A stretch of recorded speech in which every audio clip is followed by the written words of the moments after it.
Welcome to Barbaras Bulletin, your go-to source for in-depth analysis and discussion of the day's most pressing news stories. I'm your host, Barbara, and I'm excited to dive into the latest developments from around the world. Today, we're starting with a story that's making headlines globally. The recent collapse of a construction site for a new subway line near Seoul, South Korea. AID. According to reports, at least 2 people were trapped when the site collapsed during tunnel reinforcement work. Fortunately, rescue operations are underway, and authorities have confirmed that 1 person has been located and is being rescued. This incident comes on the heels of another recent accident in Seoul, where a massive sinkhole opened up, resulting in 1 fatality. The South Korean government has assured citizens that safety measures are being taken to prevent such incidents in the future. In other news, the Bank of Japan has released its latest survey, which shows that households' inflation expectations have risen to a record high of 9.6% over the next 5 years. This increase is largely attributed to elevated costs of living, particularly surging food prices. The price of rice, for example, has climbed by 80.9% in February, marking the biggest increase in 54 years. Meanwhile, tensions between China and the U.S. continue to escalate, with China slapping a 125% tariff on American goods. However, Beijing has also stated that it will ignore any further hikes, sparking concerns about the potential impact on global trade.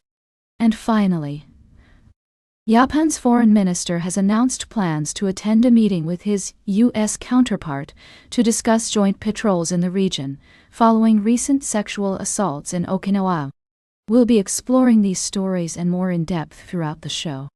Our goal is to provide you with a balanced and nuanced understanding of the latest news, without taking sides or promoting any particular agenda.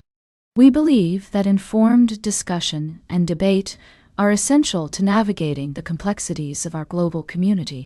So, stay tuned for more on these developing stories, as well as expert analysis and insightful commentary from our panel of guests. We'll be right back with more of today's top news on Barbaras Bulletin.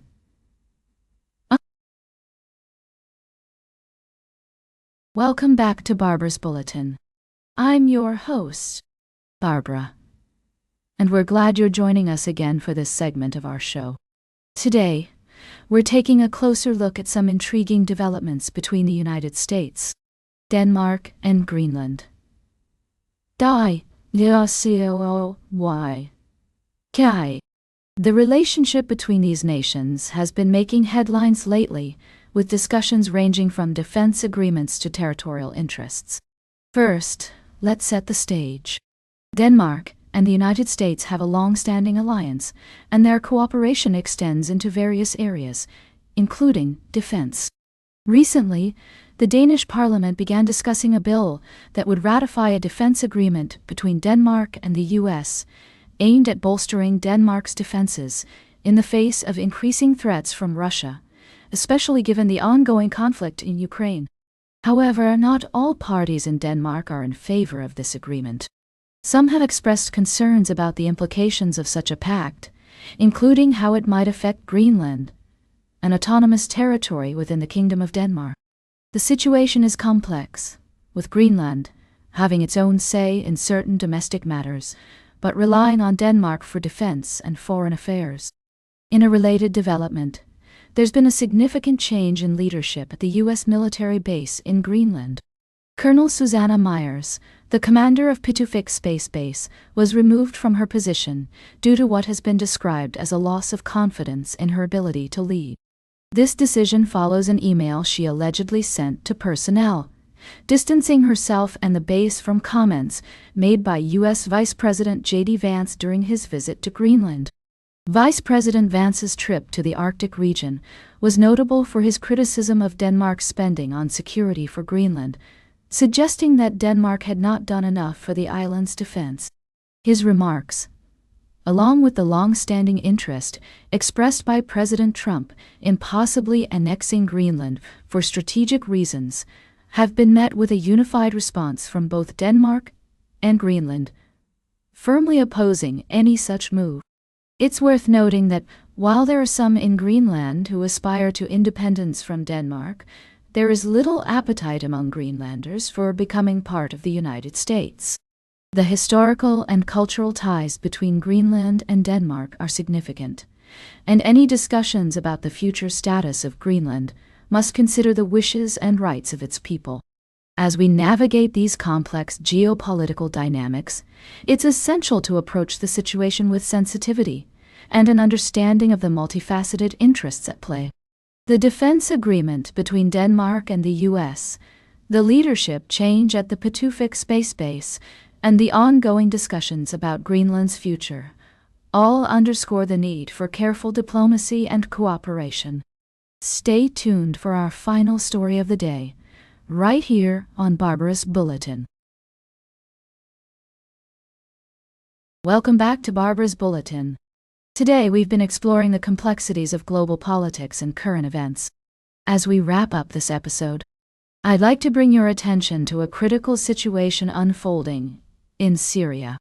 As you may know, the country has been embroiled in a devastating conflict for years, leaving millions of Syrians without access to basic necessities like food, water, and healthcare.